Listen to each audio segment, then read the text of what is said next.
মনটারে একটু বুঝাও। আজকে ইসলামের জন্য তোমার বাড়ি ছাড়া লাগে না, ঘর ছাড়া লাগে না রে। আজকে তোমার ইসলামের জন্য তোমাকে এক দেশ থেকে অন্য দেশে যাওয়া লাগে না। আর রহমাতুল্লিল আলামিন আল্লাহ পাক যারে না বানাইলে দুনিয়া হতো না। সেই রহমাতুল্লিল আলামিন মক্কায় জন্ম নেওয়ার পর আমার নবী মক্কায় থাকতে পারলেন না, একটাই কারণে, আমানুত্তাকুল্লাহ। আল্লাহু আকবার। এক নম্বর হলো আমানুত্তাকুল্লাহ, আল্লাহর উপর অবিচল বিশ্বাস ঈমান আনার কারণেই হচ্ছে একটাই কারণ। আমার নবী যদি বলতো আমি আমানুত্তাকুল্লাহ, আমার ঈমান দরকার নাই, আমি আরামে এসে থাকবো, আমি ভালো থাকবো, আমার নবী থাকতে পারতেন কি পারতেন না? কিন্তু নবী বললেন আমানুত্তাকুল্লাহ। এক নম্বর।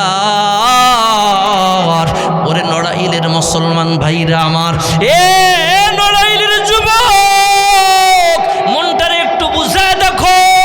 তোমার গায়ে যখন একটা ভালো জামা থাকে, এলাকার মানুষ তোমার দিকে বারবার তাকায়। যখন তোমার গায়ের ভিতরে একটা জামা থাকে না, তোমার গায়ের ভিতরে যখন দেখা যায়, তোমার দেখতে ভালো লাগে না, এলাকার মানুষ তোমার দিকে খুব একটা তাকায় না, তাহলে বোঝা গেল তোমার পোশাকের কারণে মানুষ তোমার দিকে তাকায়। এ নড়াইলের মুসলমান ইমানদার, মনটারে বুঝায় দেখো। তোমার ভিতরে যদি ঈমান থাকে, তোমার ভিতরে যেমন তাকওয়া যদি থাকে, নতুন কাপড় দিলে যখন মানুষ তোমার দিকে তাকায়, তোমার ভিতরে যখন তাকওয়া হবে, এই দুনিয়ার মানুষ না তাকাইলেও আমার আল্লাহ তোমার দিকে তাকায়। লাহোরিয়া তেঁতুলবাড়িয়া বাইতুল মামুর জামে মসজিদের উদ্যোগে চতুর্থ বার্ষিক তাফসীরুল কোরআন মাহফিল। অত্র মাহফিলের মধ্যমণি আখিরি মোনাজাত পরিচালনা করবেন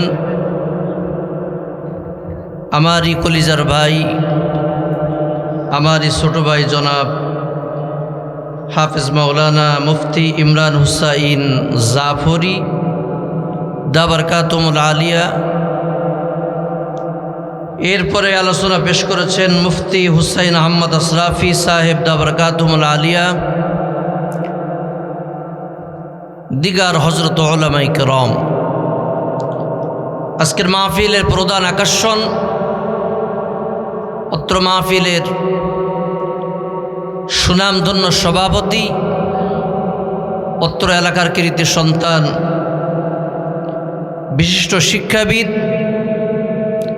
জনাব হাফেজ মাওলানা মাহবুবুর রহমান সাহেব দাবরকাতুল আলিয়া, সহকারী অধ্যাপক লাহোরিয়া সিসি ফাজিল ডিগ্রি মাদ্রাসা। সামনে বসা অত্যন্ত শ্রদ্ধাভাজন মুরব্বিয়ান আজম, কলিজার টুকরা যুবক ভাইরা, পদ্মার আড়ালে অত্যন্ত সম্মানিতা আমার মা ও বোনেরা, আসুন আমরা আল্লাহ পাকের দরবারে শুকরিয়া আদায় করছি যে মহান আল্লাহ রব্বুল আলামিন আপনাকে আমাকে এই প্রচণ্ড ঠান্ডার মধ্যে অল্প সময়ের জন্য জান্নাতের মেহমান হওয়ার তৌফিক যে আল্লাহ পাক আপনাকে আমাকে দান করলেন, সে মহান মুনিবের দরবারে কি একবার দিল থেকে শুকরিয়া আদায় করে বলছি আলহামদুলিল্লাহ।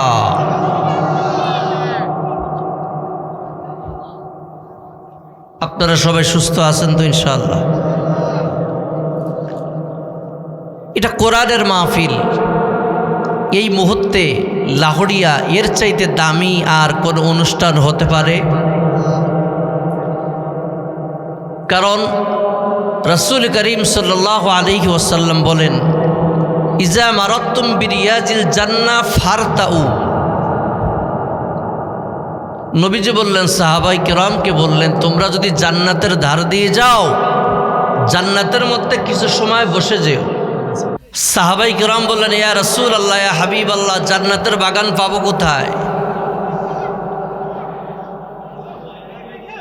রাসূল করিম সাল্লাল্লাহু আলাইহি ওয়াসাল্লাম বললেন, হালাকুজ জিকির, যেখানে কোরআনের আলোচনা করা হয়, হাদিসের আলোচনা করা হয়, ওই পুরা প্রোগ্রামকে আল্লাহ পাক পুরা ঘোষণা দিয়ে রাখে। সুবহানাল্লাহ। তাইলে আমরা কিসের মধ্যে আছি? জান্নাতের ভিতরে আছি, জান্নাতের বাগানের মধ্যে আছি। সুবহানাল্লাহ। কারণ এই জান্নাতের বাগানে সবাই আসতে পারবে, এটা তাকদীরের ব্যাপার। অনেকেই আসবে, ঘুরে চলে যাবে, কি বলেন? সবার নসিবে হবে না। এই জন্য আপনাদের সামনে আমি ছোট্ট একটি আয়াতি কালিমা তেলাওয়াত করেছি, এর উপরেই কিছু কথা বলবো। যদি আল্লাহ পাক আপনাকে আমাকে তৌফিক দান করেন। আল্লাহর তৌফিক ছাড়া কি একটাও কথা বলা যাবে? সে ক্ষমতা কি আপনার আমার আসেনি? নেই। রব্বুল আলামিন বলেন, ইয়া আইয়ুহাল্লাযীনা আমানুত্তাকুল্লাহ,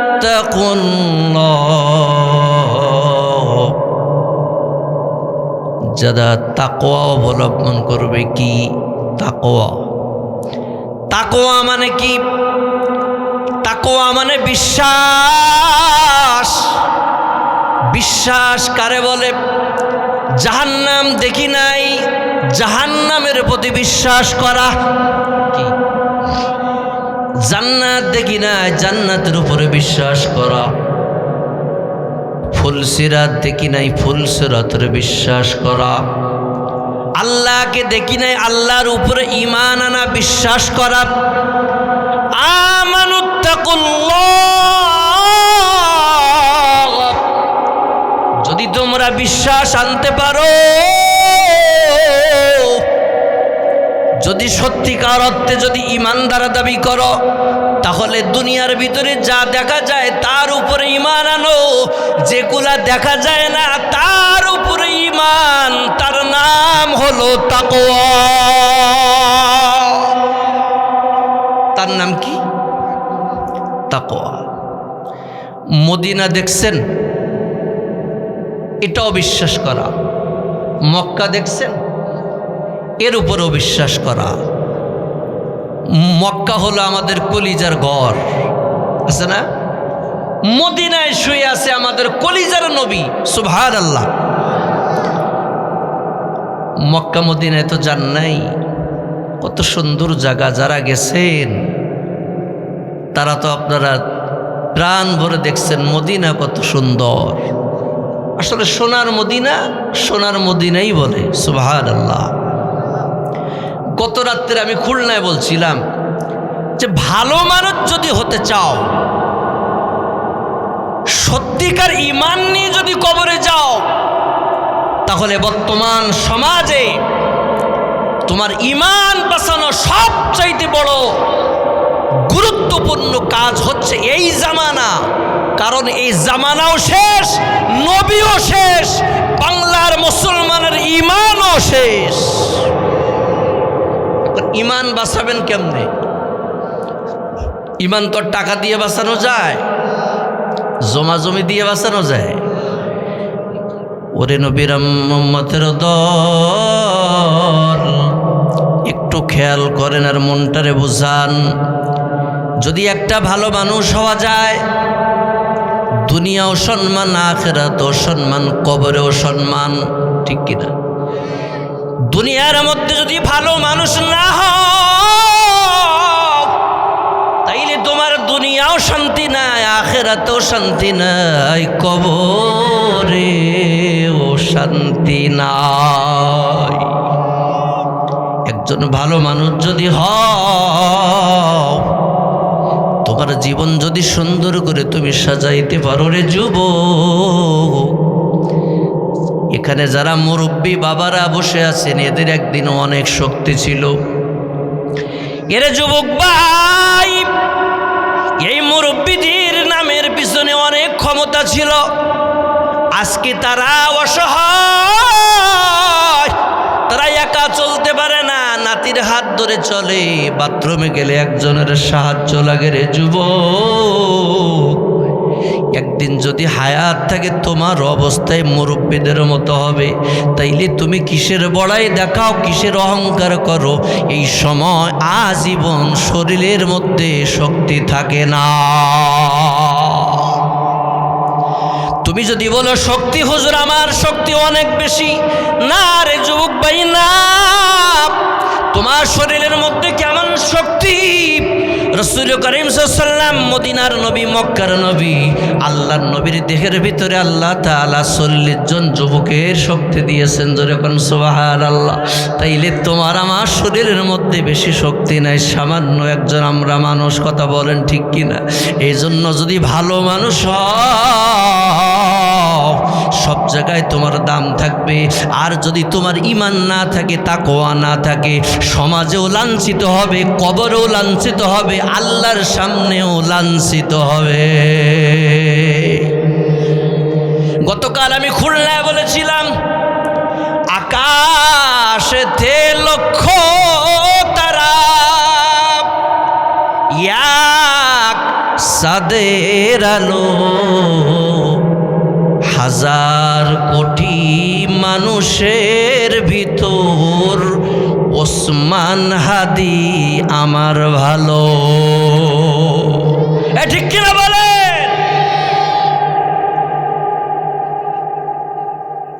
আকাশেতে লক্ষ তারা, এক চাঁদের আলো, হাজার কোটি মানুষের ভিতর আমার ওসমান হাদি ভালো। একটু জোরে বলেন মারহাবা, আরো চিল্লা বলেন মারহাবা। এর যুবক যদি তুমি ভালো হও, জীবন যদি সুন্দর করো, রব্বুল আলামিন বলেন ইয়া ঈমানদার, যদি ঈমান আনো, ইয়া আইয়ুহাল্লাযীনা আমানুত্তাকুল্লাহ, এক নাম্বার যদি তাকওয়া অবলম্বন করো, তাইলে আল্লাহরে মেনে নাও। দুনিয়ার জিন্দেগিতে তোমার সমাজনীতি, অর্থনীতি, তোমার পারিবারিক, তোমার মসজিদ, তোমার মাদ্রাসা, তোমার কৃষি, তোমার ব্যবসা বাণিজ্য, সব কিছুর ভিতরেও তুমি মেনে নিয়ে আল্লাহর উপরে ঈমান আনবে কি? ইয়া আইয়ুহাল্লাযীনা আমানুত্তাকুল্লাহ হাক্কা তুকাতিহি, হকের প্রতি থাকবে, হকের প্রতি থাকবে, হকের পথে থাকবে। আর হকের পথে যদি না থাকি মরিয়া যাও, কেওলা তামুতুন্না ইল্লা ওয়া আনতুম মুসলিমুন, তুমি মুসলমান হবে না, তুমি হবে ফেরাউনের চাইতে আরো খারাপ। ঠিক কি না? তুমি মুসলমান দাবি করো, লা ইলাহা লা ইলাহা ইল্লাল্লাহ মুহাম্মাদুর রাসূলুল্লাহ। তাইলে আমার পয়েন্টের মূল আকর্ষণ হলো তাকওয়া। নামটা কি? তাকওয়া। তাকওয়া যদি তুমি আনতে যাও, তোমার উপরে পরীক্ষা আসবে, তোমার ভাই তোমার থেকে দূরে যাবে, তোমার চাচা তোমার থেকে দূরে যাবে, তোমার বন্ধু তোমার থেকে দূরে যাবে। যখনই তুমি হকের কথা বলবে, সত্যের কথা বলবে, তখন তোমার কাছে আর বন্ধু ভাই থাকবে না। কারণ এখান থেকে ১৫০০ বছর আগে আমার নবী, আপনার নবী, কলিজার টুকরা নবী, আমার নবী এত সুন্দর, যে নবীর গায়ে একটা মশা মাছি পর্যন্ত বসত না, এমন একজন নবী আমার।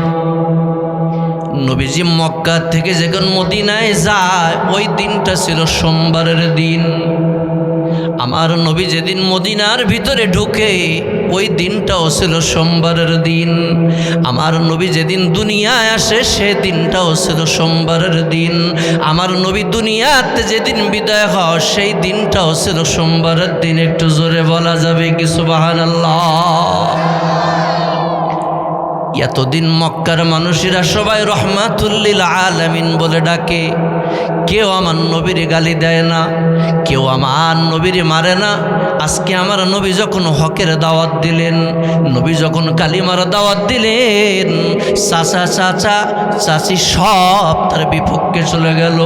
আমার নবী বড় এতিম, কারণ আমার নবী মা হারা, আমার নবী বাবা হারা একজন নবী। আমার নবী 6 মাসে মায়ের পেটে বাবা দুনিয়াতে বিদায় হয়ে গেছে। বাবা এ বাবা দুনিয়ায় আসার পরে 6 বছরের মাথায় তার মাও চলে গেছেন। এমন একটা এতিম নবী, যে নবীকে আল্লাহ তাআলা বলে আলাম ইয়াজিদকা ইয়াতীমান ফাআওয়া। ও নবী, আমি আপনার ইয়তিম পাইছি। আমার নবী তো এতিম নবী, আমার নবীর কে আদর করবে? মক্কার মানুষ সবাই নবীর বিপক্ষে চলে গেলেন। নবী আর মক্কায় থাকে না। 13টা বছর আমার নবী মক্কায় ছিলেন। জোরে কোন সুবহানাল্লাহ। এই 13টা বছর আমার নবী অনেক নির্যাতন সহ্য করেছেন। মানুষের গালি, রাস্তার মধ্যে কাটাগুলা বিছায় দিত রে নবীর উম্মতের দল। মনটারে একটু বুঝাও রে বাবা, দেখো না চোখের মধ্যে পানি আসে কিনা। যে নবী নাকি জীবনে কোনোদিন মিথ্যা কথা বলে নাই, আমার নবী কোনো মানুষের সাথে কোনোদিন বিয়াদবি করে নাই। আজ আমার নবী মক্কায় থাকতে পারে না। হঠাৎ করে রাতের আধার কে যেন নবীর কানে কানে বলে, নবী গো আর মক্কায় থাকা যাবে না। কারণ মক্কায় এই জন্য থাকতে পারবেন না, চতুর্দিকে আপনার দুশ্মনে ভরে গেছে গো নবী। নবী আপনি রেডি হন, আজকে রাত্রে মক্কা ছাড়া লাগবে। আমার নবী কথাটা শোনার পর আমার নবীর 2টা চোখের পানি ছেড়ে আমার নবী কাঁদলেন। আমার নবী বলে, সাহাবীরা রে, এই মক্কার ভিতরে আমার জন্ম, এই কাবা আমার প্রিয় একটা ঘর। এ সাহাবীরা রে, এই মক্কা ছেড়ে আমাকে যাওয়া লাগবে। কহ নবী, নাইলে আজকে রাত্রে ওরা আপনাকে হত্যা করে ফেলবে গো নবী। আমার নবীজি যখন বিশ্রামে আছেন এমন সময় হযরত আলী ডাক দিয়ে বলে, ও নবী আপনি তাড়াতাড়ি রেডি হন। আমার নবী রেডি হলেন। নবীজি বিছনার ভিতরে ঘুমাইছিল রে বাবা। এ নড়াইলের মুসলমান, মনটারে একটু বুঝাও। আজকে ইসলামের জন্য তোমার বাড়ি ছাড়া লাগে না, ঘর ছাড়া লাগে না রে। আজকে তোমার ইসলামের জন্য তোমাকে এক দেশ থেকে অন্য দেশে যাওয়া লাগে না। আর রহমাতুল লিল আলামিন আল্লাহ পাক যারে না বানাইলে দুনিয়া হতো না। সেই রহমাতুল লিল আলামিন মক্কায় জন্ম নেওয়ার পরও আমার নবী মক্কায় থাকতে পারলেন না, একটাই কারণে, আমানুত্তাকুল্লাহ। আল্লাহু আকবার। 1 নম্বর হলো আমানুত্তাকুল্লাহ, আল্লাহর উপর অবিচল বিশ্বাস ঈমান আনার কারণেই হচ্ছে একটাই কারণ। আমার নবী যদি বলতো আমি আমানুত্তাকুল্লাহ, আমার ঈমান দরকার নাই, আমি আরামে এসে থাকবো, আমি ভালো থাকবো, আমার নবী থাকতে পারতেন কি পারতেন না? কিন্তু নবী বললেন আমানুত্তাকুল্লাহ। 1 নম্বর। ওরে নড়াইলের মুসলমান ভাইরা আমার, এ নড়াইলের যুবক, মনটারে একটু বুঝায় দেখো। তোমার গায়ে যখন একটা ভালো জামা থাকে, এলাকার মানুষ তোমার দিকে বারবার তাকায়। যখন তোমার গায়ের ভিতরে একটা জামা থাকে না, তোমার গায়ের ভিতরে যখন দেখা যায়, তোমার দেখতে ভালো লাগে না, এলাকার মানুষ তোমার দিকে খুব একটা তাকায় না, তাহলে বোঝা গেল তোমার পোশাকের কারণে মানুষ তোমার দিকে তাকায়। এ নড়াইলের মুসলমান ইমানদার, মনটারে বুঝায় দেখো। তোমার ভিতরে যদি ঈমান থাকে, তোমার ভিতরে যেমন তাকওয়া যদি থাকে, নতুন কাপড় দিলে যখন মানুষ তোমার দিকে তাকায়, তোমার ভিতরে যখন তাকওয়া হবে, এই দুনিয়ার মানুষ না তাকাইলেও আমার আল্লাহ তোমার দিকে তাকায়। এই জন্য 1 নম্বর মেসেজ, আমানুত্তাকুল্লাহ। যদি আল্লাহকে ভয় করো, আল্লাহকে ভয় করো, তাকওয়া অবলম্বন করো। নবী আমার রেডি হয়ে গেলেন যাওয়ার জন্য। মক্কা আল্লাহ তাআলা আমাকে নিয়েছেন। আমি যখন মক্কায় ছিলাম, ওই জায়গাগুলো আমি নিজে হেঁটেছি। ওই জায়গা, এই যে কাবা ঘর, আর একটু সামনে গেলে মেসফালা ব্রিজ, মাঝখানে একটা মসজিদ আছে রে বাবা। এই মসজিদের নামটা হলো মসজিদে হিজরা। সুবহানাল্লাহ বলেন। এই মসজিদের জায়গার মধ্যে নবী আলীকে বিছনায় রেখে আমার নবী চলে আসলেন। আমার নবী যাচ্ছেন আর বারবার কাবা শরীফের দিকে তাকায়। নবী চোখের পানি ছেড়ে বলে, হে কাবা, মনে বড় আশা ছিল রে, প্রাণ ভরে তোরে খেদমত করব আমি। এ কাবা, তোমার নিষ্ঠুর সন্তানেরা আমাকে তোমার বুকের মধ্যে থাকতে দিল না রে। আমার নবী কান্দে আর সামনে আটে। আবু বকর সাথী, আর কেউ সাথী নেই। এই মসজিদে হিজরার জায়গাটার মধ্যে নবী বসলেন। কাবা শরীফের দিকে নবী তাকায়, 2টা নয়নের পানি পড়ে। আবু বকর সিদ্দিক বলে, ও পয়গম্বর, আপনার কি আপনার আব্বার কথা মনে পড়ছে, মার কথা মনে পড়ছে নাকি? কি জন্য আপনি কান্দেন? আবু বকর, আল্লাহর কসম করে বলি, না না, আমি আমার আব্বার জন্য কান্দি না, আমার মার জন্য কান্দি না, আমি কান্দি আমার জন্মভূমির মায়ায়।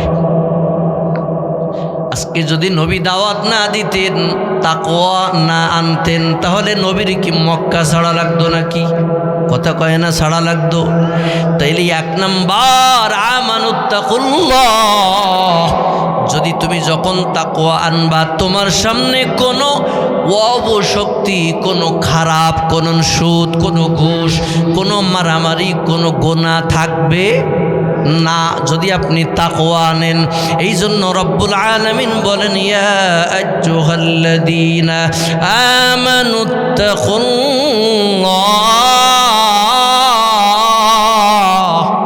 15 নম্বর আয়াতে আল্লাহ তাআলা 15 নম্বর পারায় বলেন, ওয়াকুল জাআল হক ওয়া যাহাকাল বাতিল ইন্নাল বাতিলা কানা যাহুকা।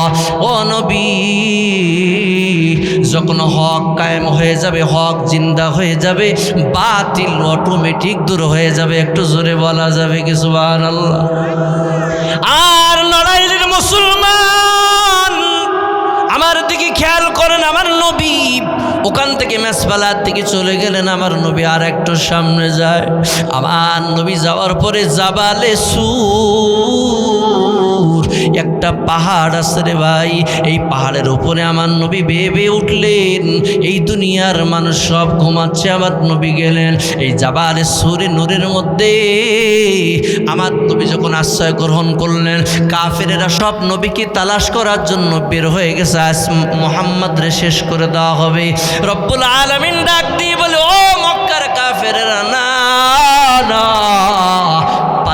পারবি না, কারণ আমার নবী কিন্তু একা না। লা তাহজান ইন্নাল্লাহ মা'ানা।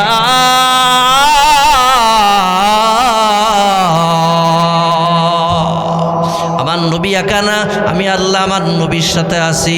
তাইলে 1 নম্বর প্রশ্ন হচ্ছে, নড়াইলের ভাইরা বলেন, আল্লাহ নবীর সাথে যদি আল্লাহ থাকে, যারা তাকওয়া আনার পরে ইমানদার হবে, তাদের সাথে কি আল্লাহ থাকে কি থাকে না?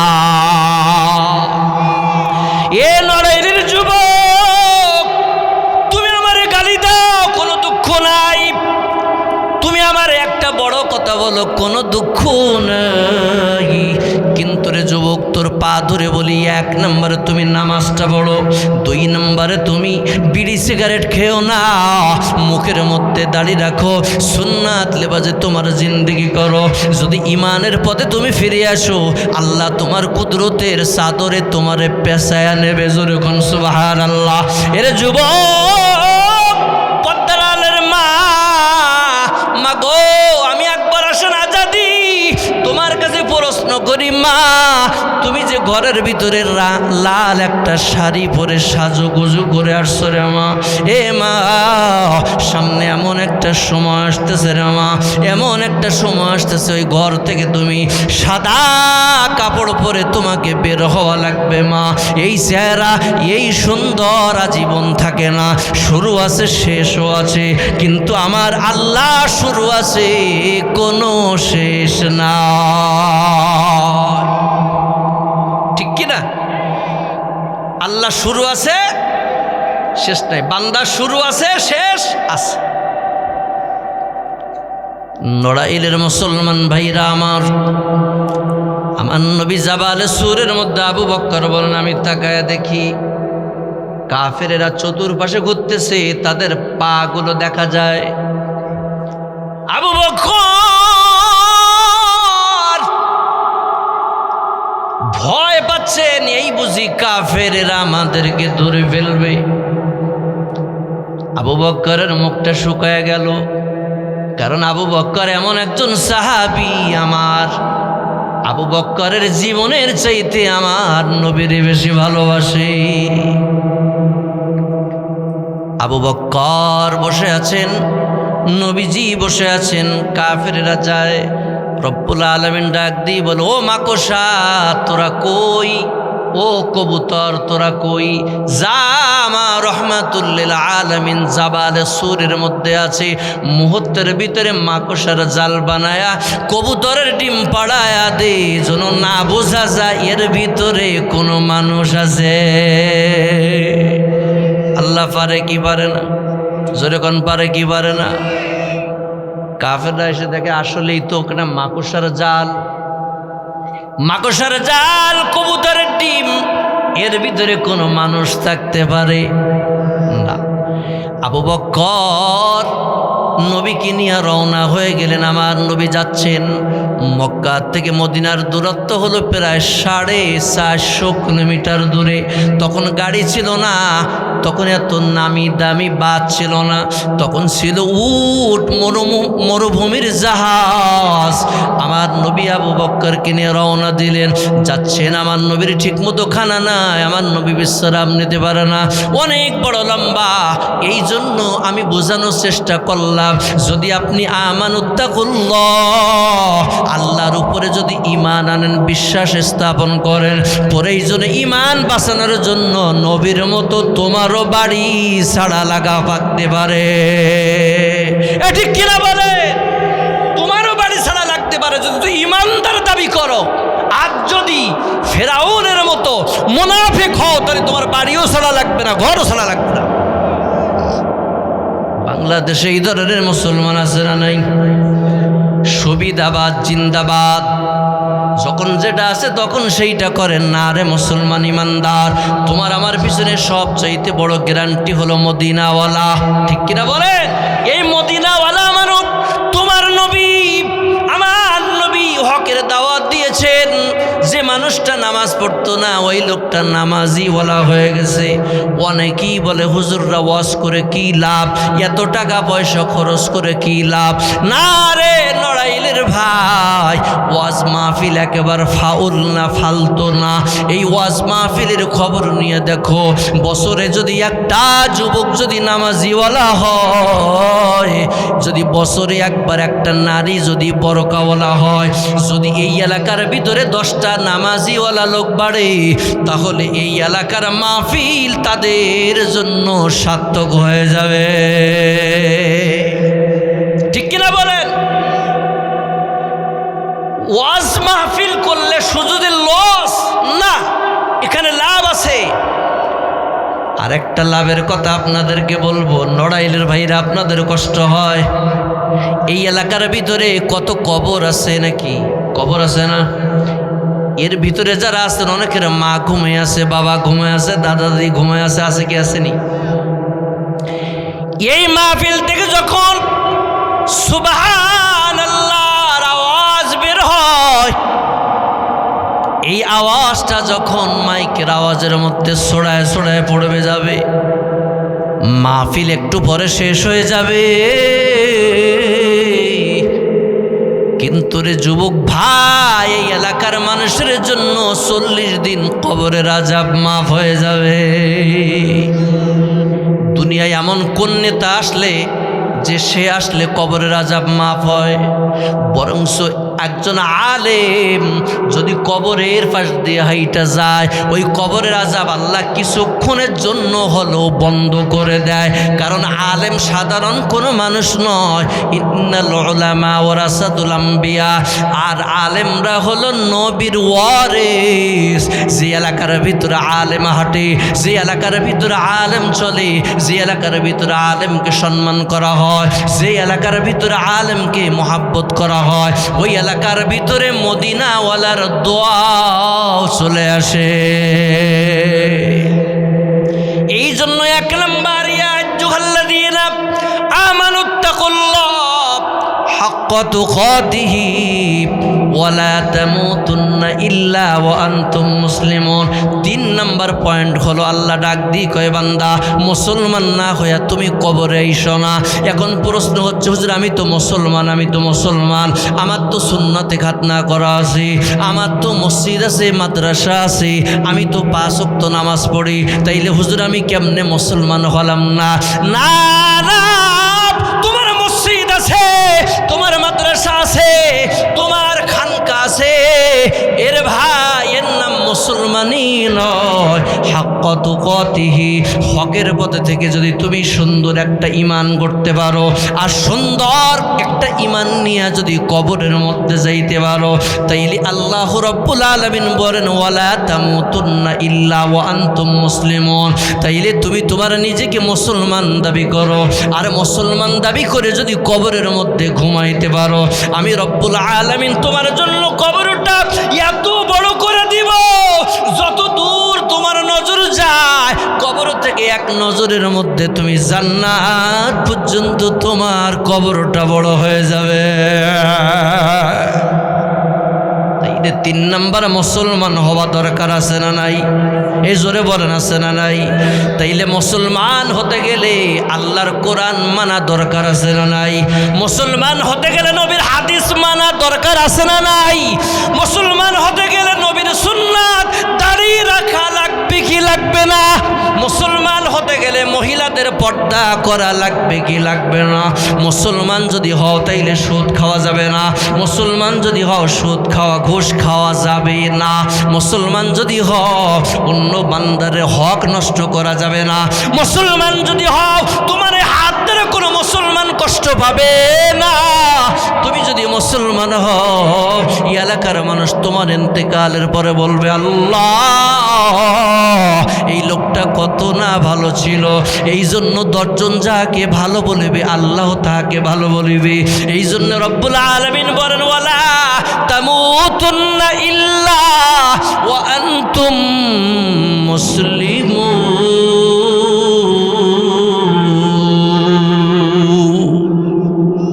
রব্বুল আলামিন বলে বান্দা মুসলমান হও, শুধু নামাজ পড়লে মুসলমান হওয়া যায় না। বাংলার জমিনে দেখা যায় সারা বাংলাদেশে আল্লাহ আমাদেরকে ঘুরায়। কত এলাকার ভিতরে গেলে দেখা যায় বয়স 70-80 বছর হয়ে গেছে, এখনো সূরা ফাতিহা জানে না। কথা কয় যদি বলি ভাই আত্তাহিয়াতুটা বলেন, আত্তাহিয়াতু আবার কি, দুরূদ শরীফ আবার কি, দোয়া মাসুরা আবার কি, তাইলে আপনি কেমন মুসলমান হলেন যে সূরা ফাতিহাও জানেন না, দুরূদ শরীফও পড়তে পারেন না? তাইলে কেমন মুসলমান আপনি দাবি করেন? এই জন্য এলাকার মসজিদের যারা ইমাম থাকে তাদের কাছে যাবেন, তাদের কাছে বসবেন, বসার পরে তাদের সাথে সম্পর্ক করে এগুলা শিখে নেবেন। আর এগুলা শেখার পরে যদি তুমি কবরে যাও তাইলে ওয়ালা তামুতুন্না ইল্লা ওয়া আনতুম, তাইলে তিনটা মেসেজ পেলাম। কয়টা? এক, আল্লাহর উপরে ঈমান আনা, বিশ্বাস স্থাপন করা। দুই, হকের পথে থাকা। তিন নাম্বার, মুসলমান না হয়ে কবরে যাওয়া যাবে না। এখন যদি মুসলমান হও, তুমি বড় মুফাসসির, বড় মুহাদ্দিস, কাল কিয়ামতের ময়দানে আল্লাহ জিজ্ঞাসা করবে না তুমি কোন মাদ্রাসা থেকে কামেল পাস করেছো, আল্লাহ জিজ্ঞাসা করবে না তুমি কোন মাদ্রাসা থেকে দাওরা হাদিস পাস করেছো। এর যুবক, রব্বুল আলামিন জিজ্ঞাসা করবেন না তুমি কোন পীর সাহেবের মুরিদ, এটাও আল্লাহ জিজ্ঞাসা করবেন না। রব্বুল আলামিন জিজ্ঞাসা করবেন তুমি কি ঈমান নিয়ে আসছো নাকি কবরে? আল্লাহ ঈমান নিয়ে কবরে আসতে পারলাম, তাইলে আপনার জন্য কপাল ভালো। আর ঈমান না নিয়া তোমার যদি 1000 ডিগ্রি থাকে তোমার কপাল ভালো না। কারণ আল্লাহ কিয়ামতের ময়দানে ডিগ্রি দেখবেন না, আল্লাহ দেখবেন ঈমান। আল্লাহ কিয়ামতের ময়দানে ডিগ্রি দেখবেন না, ডক্টর দেখবেন না, আল্লাহ দেখবেন আমল। আল্লাহ কি দেখবেন? আমল যদি সুন্দর হয় তাইলে সে আমলের ফয়সালা আল্লাহ করে দিবেন। ফামাইয়া আমাল মিসকালা যাররাতিন খায়রান ইয়ারা ওয়া মাইয়া আমাল মিসকালা যাররাতিন শাররান ইয়ারা। তোমার আমলের ভিতরে যত ভালো আছে যাররা যাররা হিসাব হবে, খারাপটাও যাররা যাররা হিসাব হবে। কেউ আল্লাহর সামনে থেকে বাঁচার ক্ষমতা থাকবে না। ওই মানুষগুলো আল্লাহর সামনে দাঁড়ায় মিথ্যা কথা বলবে। রব্বুল আলামিন বলবে বান্দারে আমি তোমার কাছে প্রশ্ন করি বান্দা, তোমার পাশে যে দুইজন আমি রেকর্ডধারী একজন দুইজন ফেরেশতা দিয়েছিলাম, কিরামান কাতিবিনা ইয়ালামুনা মা লা তাফআলুন, বান্দারে তোমার দুই পাশে দুই ফেরেশতা সব রেকর্ড করে ফেলছে। এ বান্দা, ভালোগুলা খারাপগুলা তোমার সামনে এখন দিলাম, বান্দা তুমি পড়ো। এবার বান্দা বলবে আল্লাহ আমরা পড়তে জানি না। রব্বুল আলামিন বলবে বান্দা পড়, তোর আমল তুই পড়। এবার বান্দা যখন আমলের খাতাগুলো যখন খুলে দেখবে, গুনার জায়গায় লাল সিগনাল আর নেকির জায়গায় সবুজ যখন সিগনাল দেখবে, বান্দা বারবার আমল নামা পড়তে চাবে না। এক পর্যায়ে যখন বান্দা আমল নামা পড়বেন তখন বান্দা গুনার জায়গাটা আস্তে পড়ার চেষ্টা করবে। ফেরেশতাদেরকে বলবে আল্লাহ তোমার ফেরেশতারা ভুল লিখেছে, আমি এই গুনাহ করে নাই। আল্লাহর সামনে দাঁড়ায় মিথ্যা কথা বলবে। অর্থাৎ আল্লাহর সামনে বান্দা দুনিয়ায় যা ইচ্ছা তাই করলে আল্লাহর সামনে কি তা ইচ্ছা তাই করা যাবে? যাবে না। রব্বুল আলামিন বলবে ফেরেশতারা রে তাইলে একটা কাজ করো, ওর জুবানটা বন্ধ করে দে, ও বান্দার কোনো কথা বলতে পারবে না। এবার রব্বুল আলামিন তার মহা কোরআনের ভিতরে বলেন, যখন মানুষগুলা বলবে মা লিহাদাল কিতাব লা ইগাদিরু সগীরাতান ওয়ালা কাবীরাতান ইল্লা আহসাহা। আমলনামার ভিতরে দেখবে ছোটগুলা দেখা যায়, ছোট গুনাহ দেখা যায়, বড় গুনাহও দেখা যায়, কার ফাঁকি দিছি সেটাও দেখা যায়। এবার বান্দা যখন অস্বীকার করবে, এবার বলবে রব্বুল আলামিন এগুলো আমাদের না, আমাদের না। তাইলে ঠিক আছে, তোমরা সাক্ষী দেওয়ার দরকার নাই, এবার তোমার হাত সাক্ষী দেবে। সুবহানাল্লাহ বলেন। এই শীতকালের সময় হাত দিয়া কত তেল মাখাইছেন, এই হাত দিয়া কত ভালো ভালো খানা খাইছেন। এই হাত কিয়ামতের ময়দানে আল্লাহর সামনে আপনার বিপক্ষে চলে যাবে। আল-ইয়াওমা নাখতিমু আলা আফওয়াহিহিম ওয়া তুকাল্লিমুনা আইদিহিম ওয়া তাশহাদু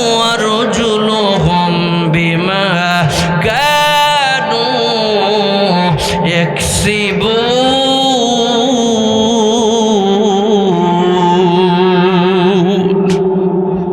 নবীর উম্মতের দল কষ্ট হয়। এ নড়াইলের ভাইরা, তাইলে 3টা মেসেজ আমি আকবর হোসেন আজাদে দিয়ে গেলাম। জীবনে যে কদিন বাঁচবেন এই 3টা মেসেজের উপরে থাকবেন। অত বড় মুফাসসির দরকার নাই, কোরআন শরীফ খুলে খুলে এত বড় তাফসির দরকার নাই। এই 3টা জিনিস যদি তুমি মেনে নাও তাইলে তোমার তাফসির হয়ে যাবে। 1 নাম্বার তাকওয়া, 2 নাম্বার হকের পথে থাকা, 3 নম্বরে মুসলমান হয়ে কবরে যাওয়া। এই 3টা জিনিস যদি মানতে পারো, আমি আকবর হোসেন আজাদী বলে গেলাম, আশা করা যায় নবীর উম্মতের পরিচয় দিতে পারো। যদি পরিচয় না দাও, নবী যদি বলে আমি তোরে চিনি না, উপায় আসেনি। আহা, নবী যদি বলে তুমি কে, কপাল পড়ে যাবে। আহা, নবীর সামনে দাঁড়াবো কেমনে? ওরে যুবক, ইচ্ছা করলে কি দাড়িটা রাখলে তো সম্মান কমে না রে ভাই? এ ভাই, অনেকেই বলে হুজুর বয়স কম, এখন যদি দাড়ি রাখি ভালো মেয়ে দেবে না। ওরে যুবক, তুমি বিশ্বাস করো, আজকে তওবা করে কালকের থেকে তুমি দাড়িটা রাখো। তোমার জন্য যে মেয়েটা বাজেট ছিল, নবীর সুন্নাত রাখার কারণে আল্লাহ ওর চাইতে 100 গুণ সুন্দর মেয়ে তোমার কপালে আল্লাহ দিয়ে দেবে। আমল কর, আমল। তোমার পোশাক, তোমার আইফোন, তোমার ফেসবুক, তোমার ইউটিউব, এগুলা হলো তোমার দুনিয়ার সরঞ্জাম। এর নড়াইলের ভাইয়েরা, একটু মনটা নরম করে চিন্তা করে দেখেন তো, আপনার বলে কি আছে? কিছু আছে নাকি? আপনার কিছু আছে? এখন বলবেন সভাপতি আমার বড় ভাই, উনি একটা মাদ্রাসার অধ্যাপক, এত শিক্ষিত একজন মানুষ। আপনি আমি যদি জিজ্ঞাসা করি হুজুর আমারও তো খুলনায় বাড়ি আছে, আমারও ঢাকায় বাড়ি আছে, আরে না না, এই বাড়ির মালিক তুমি না, এই গাড়ির মালিক তুমি না, তুমি হলো একজন দারোয়ান। কিছুদিন তোমাকে দেওয়া হয়েছে, আবার তোমার কাছ থেকে কেড়ে নেওয়া হবে। কথা বলেন ঠিক কিনা? এই জন্য আমার ভাইয়েরা, এটা মসজিদের মাহফিল। আমি চেয়েছিলাম বিভিন্ন স্টাইলে তাফসির করার জন্য, আমাকে নিউজ দেওয়া হয়েছে, আমার কিছু উদ্দেশ্য আছে। ইচ্ছা থাকলেও সব কিছু করতে পারি না, আমার কিছু দায়বদ্ধ থেকে যায়। এই জন্য আমার ভাইরা, একটু মনটারে একবার বোঝায় জোরে উত্তর দেন। 1 মিনিট চিন্তা করে দেখেন, আমার ছেলে তো আমার না, আমার বিবি আমার না, আমার মা আমার না, দুনিয়া আমার না, তাইলে আমার কে? একটু চিন্তা করে বলেন তো, আমার কে? তার নামটা জোরে বলেন। তাইলে এই দুনিয়ায় যখন তার কেউ থাকে না, তার সব সময় তার পাশে সুখে দুঃখে থাকে, তেনার নাম কি? আরো জোরে। আল্লাহ। আল্লাহরে ডাকলেও আল্লাহ খাওয়ায়, না ডাকলেও আল্লাহ খাওয়ায়। হিন্দুরা আল্লাহরে ডাকে না, তারপরও পদ্মা ইলিশ খায়, মুসলমানও খায়। কথা কয় না? আল্লাহ যদি ডাক দিয়ে বলতো এই পদ্মার ইলিশ শুধু মুসলমানের জন্য, এই চাঁপাইনবাবগঞ্জের আম শুধু মুসলমানের জন্য, আল্লাহ এটা বলেন নাই। আল্লাহ কয় বান্দা, একই নদীর মাছ তোমরা খাও, একই দেশের ফল খাও, একই দেশের মধ্যে তোমরা থাকো। এখন সিদ্ধান্ত তোমার, একজন আল্লাহ মানে আর একজন আল্লাহ মানে না। এখন যদি আল্লাহ মানো, আল্লাহ যদি মানো, তোমার কি লাভ হবে? ফাদখুলি ফি ইবাদি ওয়াদখুলি জান্নাতি। জোরে বলেন আল্লাহু আকবার। তাইলে দুনিয়ায় আমার আপনার আপন কেউ নাই। কথাটা ক্লিয়ার? ক্লিয়ার? কেউ নাই। একজন মাদ্রাসার মধ্যে লেখাপড়া করে, কোরআনের হাফেজ। সুবহানাল্লাহ। আপনাদের এলাকা হাফেজে কোরআন আছে না? কোরআনের হাফেজ, অনেক বড় ধনী লোকের পোলা, এখন কোরআনের হাফেজ হয়ে গেছে। তার বড় ভাই মানতেই চায় না। সে তার বড় ভাই শুধু কয় বাড়ি আমার, গাড়ি আমার, সব আমার। ছোট ভাই বারবার বলে, না এই বাড়ি আপনার না, ঘর আপনার না, আপনি হলো মুসাফির। ঠিক কিনা? ইয়া গামসাব মুসাফির গায়ব, ওহে আখের ঠিকানা, ওই পিছে রওয়ানা হয়, ওই আগে রওয়ানা। আমরা তো সবাই মুসাফির, ঠিক কিনা বলেন? যেমন আমি আকবর হোসেন আজাদে আসছি, আমি মুসাফির।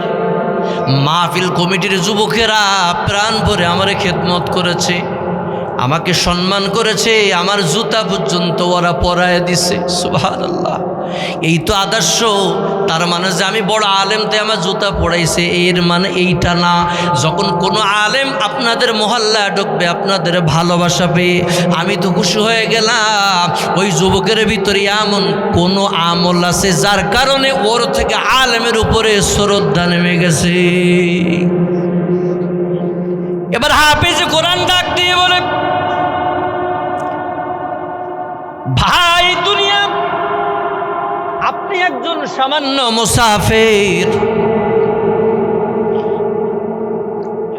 ভাই ডাক দিয়ে বলে, আমি বিশ্বাস করি না, এ বাড়ি আমার, ঘর আমার। কয় ঠিক আছে, আমি যেটা শিখাই দেবো অল্প সময়ের জন্য, আপনি এই কামটা করবেন। কয় আচ্ছা কি কাম? কয় কালকে আমাদের ওই যে মাঠের মধ্যে যে জমিগুলা আছে, ওই জমির যে আলগুলা আছে, এই আলের মধ্যে আপনি শুয়ে থাকবেন। আমি ওজারে ডাক দিয়ে বলবো, ওজা আমার ভাইরে সাপে কাটছে। আপনি বলেছেন এই বাড়ি আপনার, ঘর আমার, সব আপনার, এই দুনিয়া আপন বলতে কেউ নাই। কই তাই নাকি? কই ঠিক আছে, তাইলে আপনি, আমি যতক্ষণ পর্যন্ত না বলবো আপনি কিন্তু উঠতে পারবেন না। ঠিক আছে। এবার আলীর উপরে ঘুমিয়ে আছে। সকালবেলা হাফেজে কোরআন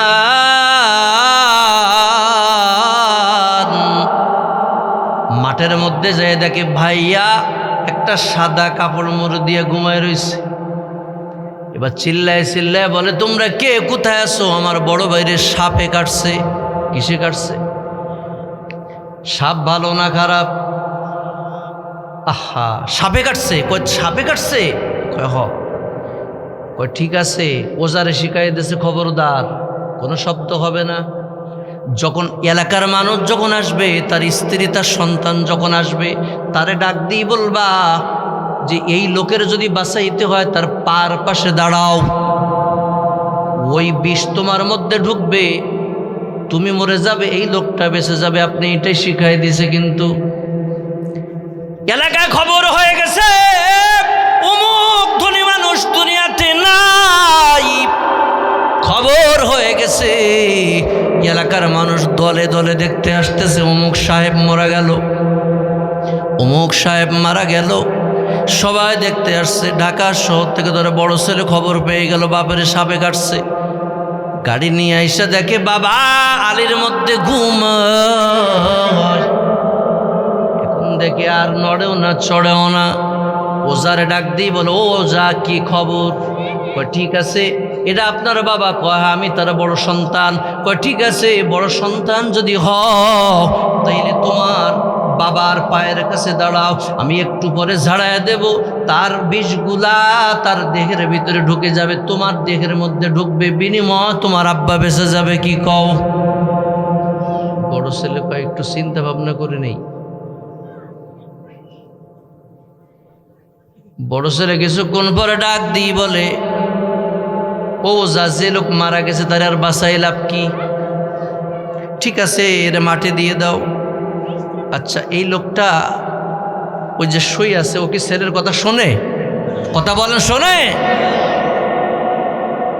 বড় ছেলে চলে গেল, মেজ ছেলে একই কথা। এখন প্রাণের বিবি আসছে, বিবি আইসা ডাক দি বলার, আল্লাহ তুমি আমারে না আমার স্বামীরে বাঁচায় দাও। ওজা ডাক দি বলে, তাইলে পার কাছে দাঁড়াও, আমি তোমার নেই আর তোমার স্বামীরে বাঁচাই দেই। এবার বউ ডাক দিয়ে বলে, না না, যে মারা গেছে তার আইনা লাভ কি, মাটি দিয়া যাক, মাটি দিয়া দাও, মাটি দিয়া দাও। বলেন তো, এই যখন ঘটনা ঘটতেছে এলাকার মানুষ সব দেখে, ওই লোকটা তো মরে নাই, আলের মধ্যে যখন শুয়ে শুয়ে ঘটনা শোনে, এখন দেখে সন্তান চলে যায়, স্ত্রী চলে যায়, আপন বলতে কেউ নাই, কেউ এই দায়িত্ব নিতে চায় না। তাহলে বোঝা গেল দুনিয়ার ভিতরে আপাতত আপন কেউ নাই। এবার ওজা ডাক দিয়ে বলে, ও হাফেজ কোরআন, এই লোক যদি বাঁচাইতে হয় এর বিষ না নামানো পর্যন্ত লোকটা বাঁচবে না। ঠিক আছে, তাহলে আর কেউ বাকি আসেনি? কাছে আমার বাড়ির ভিতরে আমার একজন মা আছে, যে মার পেটের ভিতরে আমরা 2 ভাই জন্ম নিয়েছি। সুবহানাল্লাহ।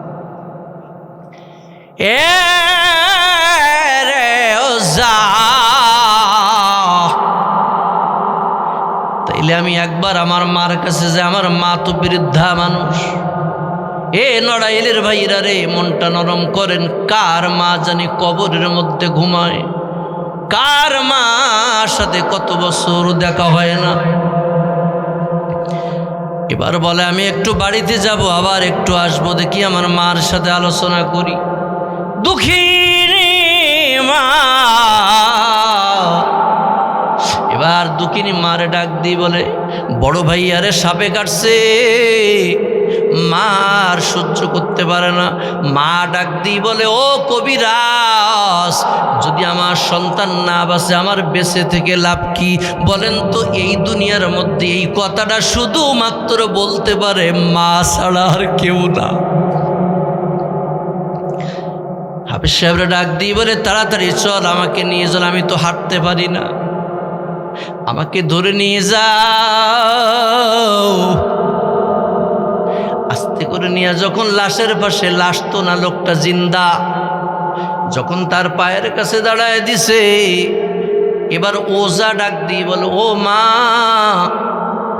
দুনিয়ার সব মানুষ তো চলে গেল, যার যার কাজে ব্যস্ত, মা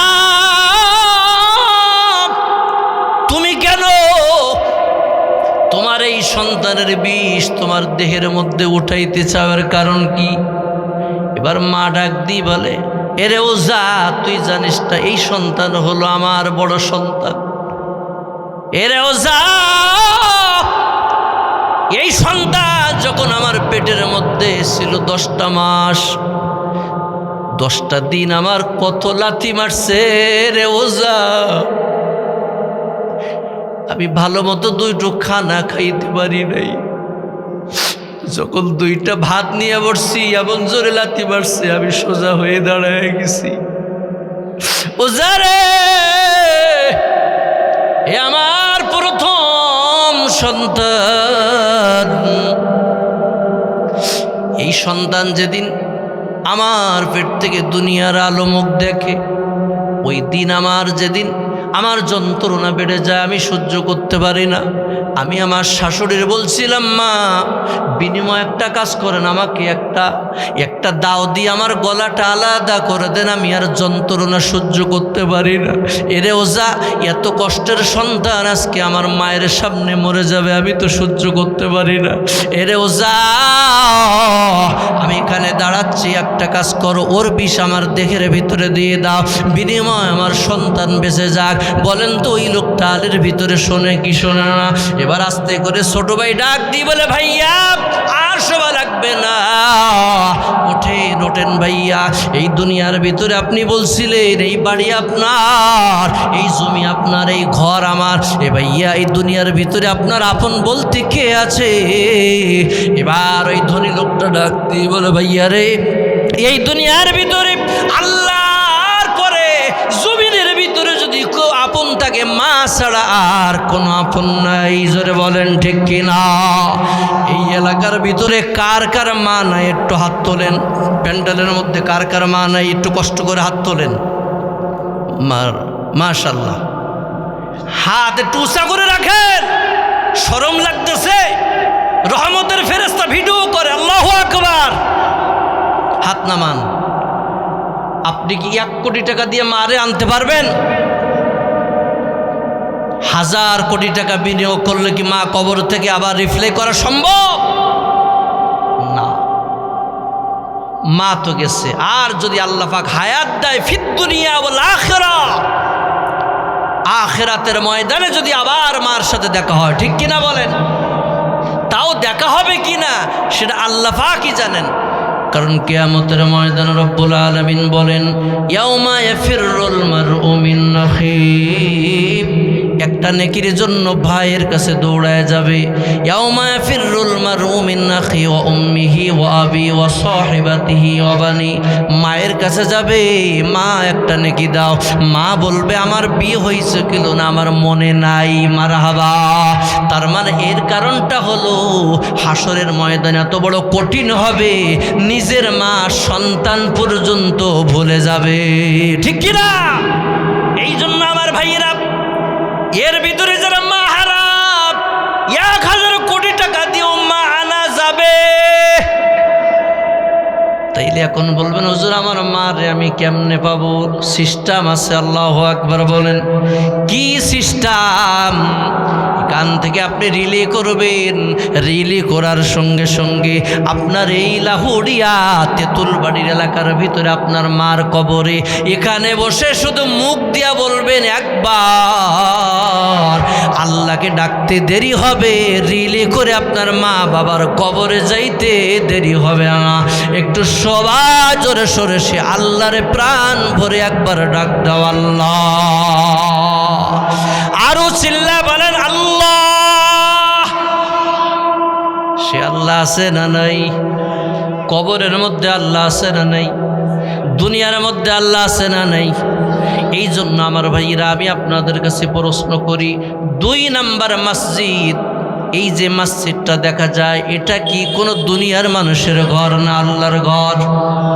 কার ঘর? আল্লাহর ঘর। তাইলে আল্লাহর ঘর আপনার আমার বড় বন্ধু।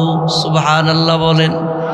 কিয়ামত যেদিন হয়ে যাবে, ইদা সামাউন ফাতারাত ওয়া ইদাল কাওয়াকিবু ইনতাসারাত ওয়া ইদাল বিহারু ফুজ্জিরাত ওয়া ইদাল কুবুরু বুসিরাত, যখন মানুষগুলা সবাই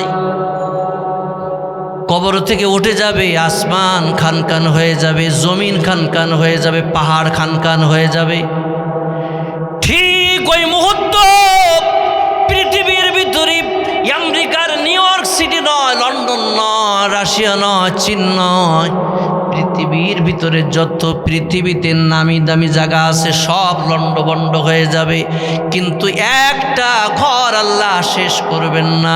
সেই ঘরটার নাম হলো আল্লাহর ঘর। একটু জোরে সবাই বলেন ঘরটার মালিক কে? এখানে সব দলের লোক নামাজ পড়ে কি পড়ে না, এখানে কোনো মতভেদ নাই, ব্যক্তিগত আলোচনা থাকতে পারে, আপনার ব্যক্তিগত মত থাকতে পারে, কিন্তু আল্লাহর ঘরে যখন যায়, যখন প্রধানমন্ত্রীও যদি সামনের কাতারে দাঁড়ায়, একটা রিক্সাওয়ালা যদি সামনের কাতারে দাঁড়ায়, তাইলে প্রধানমন্ত্রীর ক্ষমতা নাই যে তুই পিছনে যা, কারণ আল্লাহর ঘর, এখানে কোনো মন্ত্রীর পাওয়ার চলে না, চেয়ারম্যানের পাওয়ার চলে না, এখানে শুধুমাত্র পাওয়ার চলে আমার আল্লাহ। এই জন্য আল্লাহর ঘরের বন্ধু হতে চাই কি চাই না? কারা কারা চান হাত তোলেন, হাত নামান। বন্ধু হতে গেলে পরীক্ষা দেওয়া দরকার আছে না নাই? এখন বলবো হুজুর কেমনে পরীক্ষা দেব? হুজুর আমি তো গরিব মানুষ, আমার তো অত বড় ক্ষমতা নাই। ওরে নড়াইলের ভাইরা আমার দিকে তাকান, গরিব বলে নিজেকে ছোট করবা না। যাদেরকে 5 তলা বাড়ি দেখো, 10 তলা বাড়ি দেখো, ওদের চাইতে তোমার দাম আল্লাহর কাছে বেশি। কিয়ামতের ময়দানে ওই যে বিরিয়ানি খায়, পলোয়া খায় যারা ধনী, ওদের আগে বিশ্ব নবী বলে গেছে, ওদের আগেই আল্লাহ তাআলা তোমাকে জান্নাতের 50,000 বছর আগে তোমাকে জান্নাতের মেহমান বানায় দিবে। তাইলে আমরা কি গরিব না বড় লোক? কথা কয় না। নিজেকে ছোট করেন কেন? হুজুর আমি গরিব। কিসের গরিব? আমাদের ভিতরে ঈমান আছে। কিসের গরিব আমরা? আমরা কোনো গরিব হতে পারি না। এখন বলবেন আল্লাহ কি গরিব? আল্লাহ তো গরিব না। ইয়া আইয়ুহাল্লাযীনা আমানু আনতুমুল ফুকারা ওয়াল্লাহু হুয়াল গনিয়্যুর হামিদ।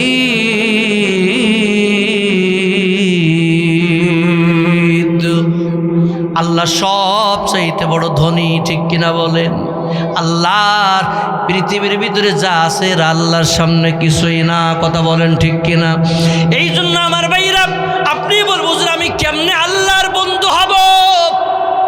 মসজিদ যদি আল্লাহর ঘর হয় তাইলে আপনি আমি ওই মসজিদের মুসল্লি, আমিও ওই মসজিদের একজন বন্ধু। কতক্ষণ না কেন?